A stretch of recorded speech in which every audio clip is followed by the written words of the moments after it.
What's good? What's good? What's good? WMMA. Our favorite moment in MMA. I'm kidding. That sounded terrible. Um, so I'm going to start with statistics and then give you my opinion and prediction later. So Macy Chiasson is going to have a somewhat massive reach advantage. To be specific, she's going to have a okay, not too massive. A 3.5 inch reach advantage is not particularly that massive, but still pretty significant. The finishing ability, Macy Chiasson is pretty decent at finishing fights. 64% finishing rate in women's MMA is pretty high. Um, Yana Santos, you know what?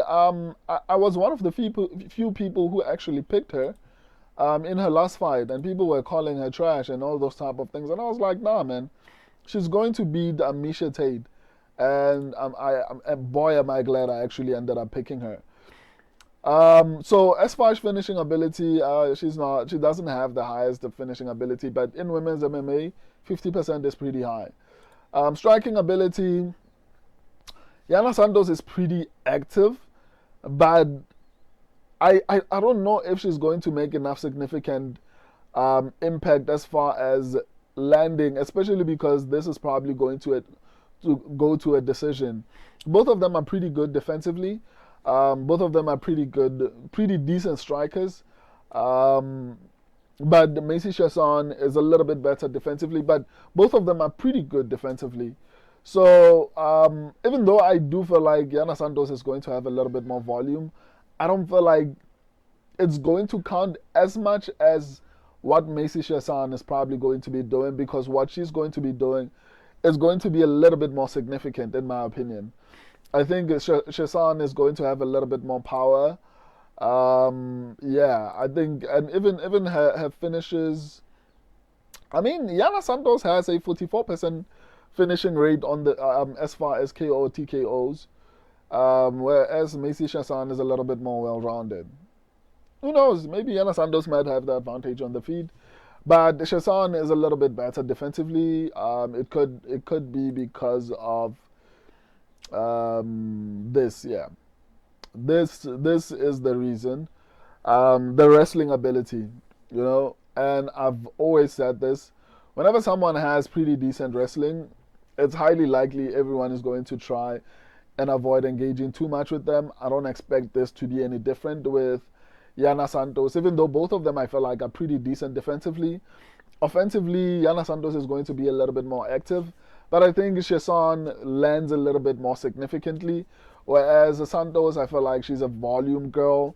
As long as she's fighting someone who's not going to be pushing her head backwards with her strikes, I think she wins the fight where she's fighting someone who doesn't have a lot of power, someone like Misha Tate.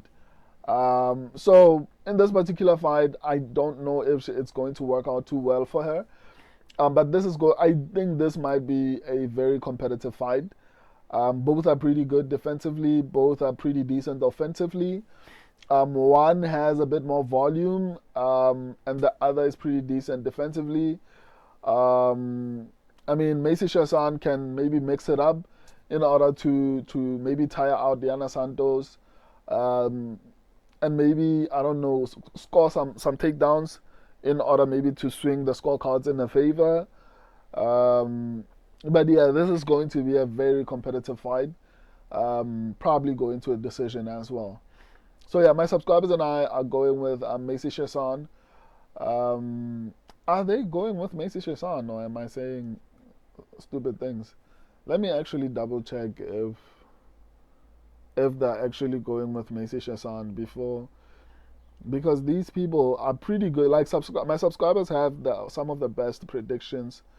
So I'm not gonna give them an easy W when they actually haven't picked that particular person. Oh man, I didn't make the predictions for this. Okay, let me watch the prediction video.